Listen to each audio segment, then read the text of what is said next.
بسم اللہ الرحمن الرحیم۔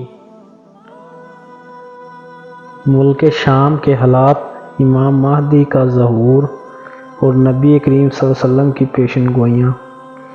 اللہ کے رسول صلی اللہ علیہ وسلم نے قیامت کے نشانات بتلائے ہوئے فرمایا کہ اونٹوں اور بکریوں کے چرواہے جو برہنہ بدن اور ننگے پاؤں ہوں گے وہ ایک دوسرے سے مقابلہ کرتے ہوئے لمبی لمبی عمارتیں بنوائیں گے اور فخر کریں گے۔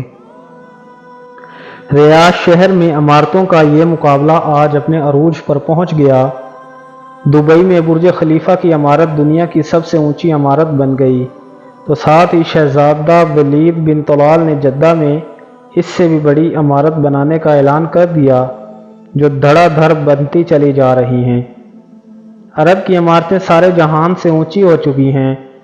عرض کرنے کا مقصد صرف یہ ہے کہ میرے پیارے رسول صلی اللہ علیہ وسلم نے جو فرمایا وہ پورا ہو چکا ہے، اور پیشن گوئی پوری ہو کر اپنے نقطۂ کمال کو تقریباً پہنچ چکی ہے۔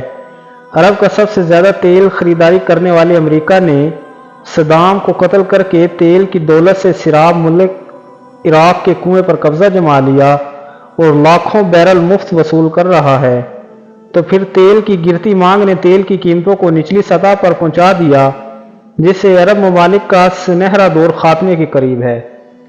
سوال پیدا ہوتا ہے، اس زوال کے بعد کیا ہے؟ اللہ کے رسول صلی اللہ علیہ وسلم کی ایک اور حدیث ہے کہ قیامت سے پہلے سرزمین عرب دوبارہ سرسبز ہو جائے گی۔ سعودی عرب اور امارات میں بارشیں شروع ہو چکی ہیں، مکہ اور جدہ میں سیلاب آ چکے ہیں۔ عرب سرزمین جسے پہلے ہی جدید ٹیکنالوجی کو کام میں لا کر سرسبز بنانے کی کوشش کی گئی ہے، وہ قدرتی موسم کی وجہ سے بھی سرسبز بنتے جا رہی ہے۔ سعودی عرب گندم میں پہلے ہی خود کفیل ہو چکا ہے، اب وہاں خشک پہاڑوں پر بارشوں کی وجہ سے سبزہ اگنا شروع ہو چکا ہے، پہاڑ سرسبز ہونا شروع ہو گئے ہیں۔ بارشوں کی وجہ سے آخرکار حکومت کو ڈیم بنانا ہوں گے جس سے پانی کی نہریں نکلیں گی، ہریالی ہوگی، سبزہ مزید ہوگا، فصلیں لہلائیں گی۔ یوں یہ پیشن گوئی بھی اپنے تکمیل مراحل سے گزر جا رہی ہے، اور جو میرے پیارے نبی صلی اللہ علیہ وسلم نے فرمایا اسے ہم اپنی آنکھوں سے دیکھتے جا رہے ہیں۔ اگر احادیث پر غور کریں تو مشرق وسطیٰ کے زوال کا آغاز ملک شام سے شروع ہوا، لیکن شاید عرب حکمران یا تو یہود و نصارہ کی چال سمجھ نہ سکے یا بے رخی اختیار کی، لیکن وجہ جو بھی ہو یا نہ ہو، سرکار صلی اللہ علیہ وسلم کی بتائی ہوئی علامات کو تو ظاہر ہونا ہی تھا۔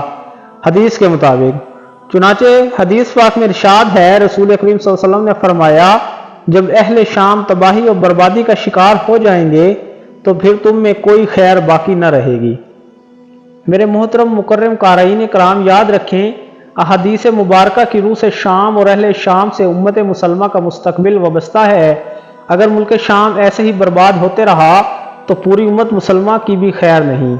ویسے تو 90% برباد ہو چکا ہے، اب جبکہ 5 سالہ خونریزی میں 8 لاکھ بے گناہ بچے، بوڑھے، عورتیں شہید اور لاتعداد دوسرے ملک کی سرحدوں پر زندگی کی بھیک مانگتے ہوئے شہید ہو رہے ہیں، اور اتنے ہی تعداد میں زخمی یا معذور ہو چکے ہیں، لہٰذا شام مکمل تباہی کے بعد نزاع کی حالت میں ہے۔ اس حدیث کے حساب سے عرب ممالک کے سنہرے دور کا خاتمہ کی اہم وجہ ملک شام کے موجودہ حالات ہیں۔ گویا نبی کریم صلی اللہ علیہ وسلم کی ایک اور پیشن گوئی کی علامت ظاہر ہو رہی ہے یا ہو چکی ہے۔ یاد رکھیں کہ ملک شام کے متعلق اسرائیل، روس اور امریکہ جو بھی جھوٹے بہانے بنائے، لیکن اس کا اصل ہدف جزیرہ العرب ہے، کیونکہ کفار کا عقیدہ ہے کہ دجال مسیحا ہے۔ اس وجہ سے یہ لوگ دجال کے انتظامات مکمل کر رہے ہیں، جس کے لیے عرب ممالک میں عدم استحکام پیدا کرنا، کیونکہ ملک شام پر یہود و نصارہ قبضہ کرنا چاہتے ہیں، اور یہ ہو کر رہے گا حضرت مہدی علیہ السلام کے ظہور سے قبل۔ آخری زمانے میں جب مسلمان ہر طرف سے مغلوب ہو جائیں گے، مسلسل جنگیں ہوں گی، شام میں بھی عیسائیوں کی حکومت قائم ہو جائے گی۔ علماء اکرام سے سنا ہے کہ سعودیہ، مصر، ترکی بھی قائم نہ رہے گا، ہر جگہ کفار کے مظالم بڑھ جائیں گے، امت آپسی خانہ جنگی کا شکار رہے گی۔ عرب، خلیجی ممالک، سعودی عرب وغیرہ میں بھی مسلمانوں کی باقاعدہ پرشوقت حکومت نہیں رہے گی۔